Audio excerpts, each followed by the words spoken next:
शादी का नाम आते ही सबके मन में लड्डू फूटने ही लगते हैं। ये और बात है कि किसी के लड्डू फीके होते हैं, किसी के मीठे, और किसी के लड्डुओं का स्वाद तो कड़वा हो जाता है। आपके मन में फूटे लड्डू का स्वाद कैसा है? कमेंट बॉक्स में लिखकर बता दो। हम आपके लिए लेकर आए हैं शादी से पहले निभाए जाने वाले दुनिया भर के कुछ ऐसे बियर्ड ट्रेडिशन जिन्हें देखने के बाद आप करेंगे ऐसी शादी से तौबा। स्कॉटलैंड, खूबसूरत से देश में शादियों के रीति रिवाज में इतना कालापन होगा ये मैंने तो कभी नहीं सोचा था। यहाँ की नेचुरल ब्यूटी देखने लायक है और जहाँ की फीमेल ब्यूटी भी देखने लायक है।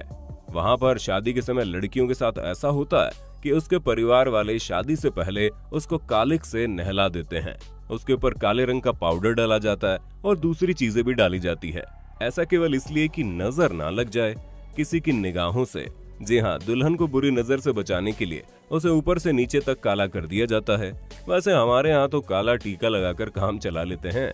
हमारे यहाँ कहते हैं कि बुरी नजर वाले तेरा मुंह काला, मगर यहाँ तो दुल्हन का ही मुंह काला कर दिया गया।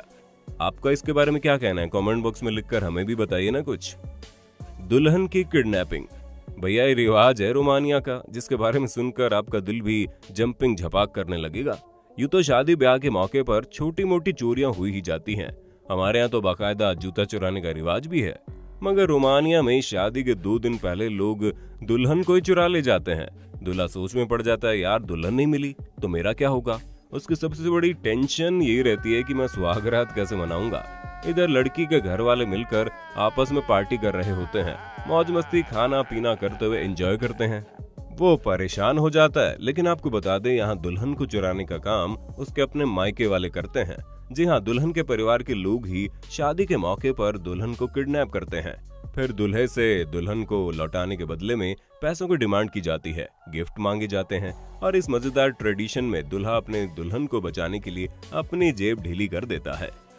दुल्हन पर थूकना, कीनिया में एक मसाई जनजाति रहती है। इस ट्राइब्स में शादी के पहले एक अजीब सा रिवाज है, और इस रिवाज के तहत जिस लड़की की शादी होने वाली होती है, सबसे पहले उसे अपनी पसंद का दूल्हा नहीं चुनने देते, फिर उसका सिर मूंड देते हैं। इस प्रकार दुल्हन की खूबसूरती का बेड़ा गर्क करने के बाद उसे आशीर्वाद देने की बारी आती है, तो दुल्हन के भाई, पिता और सभी बड़े बुजुर्ग मिलकर उसे घेर कर खड़े हो जाते हैं, अपने मुंह में पानी भरते हैं और उस पानी को दुल्हन के चेहरे और चेस्ट पर थूक देते हैं। इसके पीछे इनका मानना है कि इस तरह के टूने टूटके से दुल्हन के आने वाले जीवन में कोई तकलीफ नहीं होती, वो हमेशा खुश रहेगी। कमाल है भाई, क्या तरीका है न्यूली मैरिड कपल की लाइफ से प्रॉब्लम्स को दूर करने का। खुश रहे तू सदा, ये दुआ है मेरी। वेल मछली का दांत, आप सोच रहे होंगे साला शादी में वेल मछली के दांत का क्या काम? तो आपको बता दे, फिजी में एक रिवाज है जहां लड़का जिस लड़की से शादी करने वाला होता है उसे लड़की के पिता को वेल मछली का एक दांत बतौर गिफ्ट देना होता है। ये ठीक वैसा ही है जैसे हमारे यहाँ कोई बाप अपनी बेटी की शादी में शेर का दांत मांग ले। लेकिन वेल मछली का दांत मिलना इतना आसान नहीं है। इसके लिए लड़के के पिता उसके पैदा होने के समय से ही वेल मछली के दांत की खोज शुरू कर देते हैं।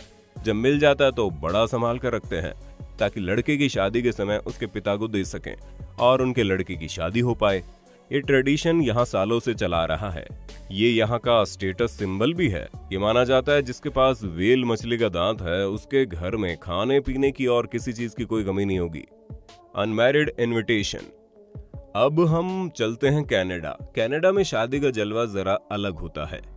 जहाँ जिस दिन शादी होती है उसी दिन पार्टी ऑर्गेनाइज की जाती है। शराब शबाब का पूरा इंतजाम होता है। खाने पीने की महफिल के साथ लोगों को इनविटेशन भी दिया जाता है, मगर उन लोगों को खास तौर से इनविटेशन दिया जाता है जिनकी उम्र तो हो गई है मगर उनकी शादी नहीं हुई।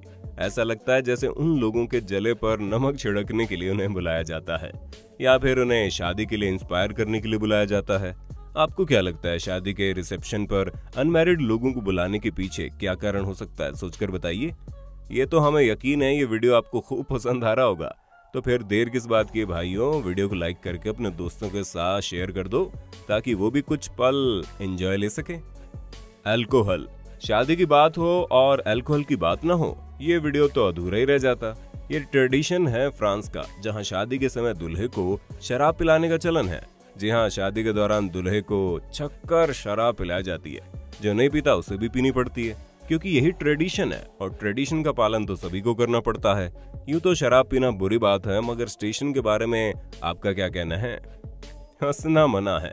ये रिवाज है अफ्रीका के एक देश कांगो का, जहां रहने वाले जनजातीय लोगों के बीच ये माना जाता है कि शादी के समय अगर दुल्हा दुल्हन हंस दे तो इसका मतलब होता है कि वो अपनी शादी को लेकर सीरियस नहीं है।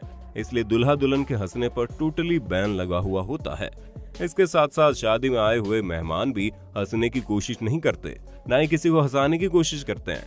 यहाँ तक कि ये लोग आपस में किसी से बातचीत भी नहीं करते हैं।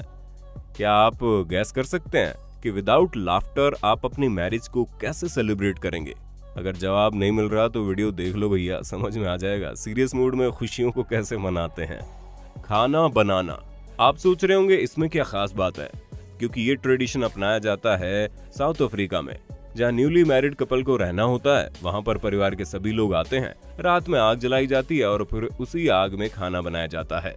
ऐसा माना जाता है इससे शादीशुदा जोड़े की लाइफ में टेंशन दूर हो जाएगी और खुशियां करीब आ जाएंगी। रोने का रिवाज। दुल्हन की विदाई के समय रोने का रिवाज तो हमारे यहाँ भी है, बल्कि विदाई के मौके पर दुल्हन के परिवार से अच्छों को रोना आ जाता है। नेचुरली दुल्हन को भी रोना आ ही जाता है, फिर उसके साथ साथ उसके माता पिता, भाई बहन को भी रोना आ जाता है। कभी कभार तो दूल्हा भी रोने लग जाता है। मगर हम जब बात चीन की कर रहे हैं तो यहाँ शादी से 30 दिन पहले दुल्हन को रोज 1 घंटा नियम से बैठकर रोना होता है। केवल वो अकेली नहीं रोती, उसके साथ उसकी मम्मी, बहन, बुआ यानी सभी महिलाएं जो भी घर में है वो सब 1 घंटा बैठकर रोती हैं। ये कार्यक्रम शादी से पूरे 30 दिन पहले तक ये रोने धोने की प्रैक्टिस चलती रहती है कि शादी के बाद फिर दूल्हे को तो रोना ही होता है। क्यों भाई, सही कह रहा हूं ना। टाई की नीलामी। ये ट्रेडिशन स्पेन का है, जहां शादी के बाद जब दुल्हन रिसेप्शन की पार्टी देती है उस रिसेप्शन की पार्टी में हनीमून की प्लानिंग भी हो जाती है। यानी दुल्हा दुल्हन हनीमून पर कितना खर्चा करेंगे, इतने खर्चे में कितने दिन और कहां हनीमून मनाएंगे, इसका बजट फिक्स हो जाता है। ऐसा हम इसलिए कह रहे हैं कि इस ट्रेडिशन में दूल्हे की टाई को काट दिया जाता है और उस कटी हुई टाई का ऑक्शन रखा जाता है। उस कटी हुई टाई के अच्छे खासे पैसे मिल जाते हैं दुल्हन को, फिर वो अपना हनीमून प्लान करती है। कमाल कर दिया भाई। इस ट्रेडिशन को जानने के बाद कुछ रोमांटिक वाली फीलिंग आने लगी है। लेकिन अभी तक हमारे कुछ साथी ऐसे होंगे जिन्होंने चैनल को सब्सक्राइब नहीं किया है, तो आप चैनल को सब्सक्राइब कर दो और नोटिफिकेशन बेल ऑन कर देना। दूल्हे की पिटाई। ये रिवाज है दक्षिण कोरिया का, जहां शादी के पहले दूल्हे के साथ बड़ा ही विचित्र व्यवहार किया जाता है। दूल्हे को जमीन पर गिराकर उसके दोनों पैर उठा दिए जाते हैं और फिर उसके पैर के तलवों में पिटाई की जाती है। ये पिटाई मछली से होती है और सुहागरात के ठीक पहले होती है। दरअसल दूल्हे को सुहागरात के समय होने वाले पेन का पहला डोज इस पिटाई से मिल जाता है। शादी ब्याह का मौका मौज मस्ती और फन का होता है। ऐसे मौके पर अलग अलग रिवाज भी शादियों की खुशियों को बढ़ा देते हैं, लेकिन लाइफ में रिश्ता बनाना और उसे निभाना दोनों जरूरी होता है। दोस्तों, वीडियो पर आपकी राय का हमें इंतजार रहेगा। अगर आप इस वीडियो का दूसरा भाग देखना चाहते हैं तो कमेंट बॉक्स में पार्ट 2 लिख देना। फिर मिलेंगे नए वीडियो में। जय हिंद, जय भारत, वंदे मातरम।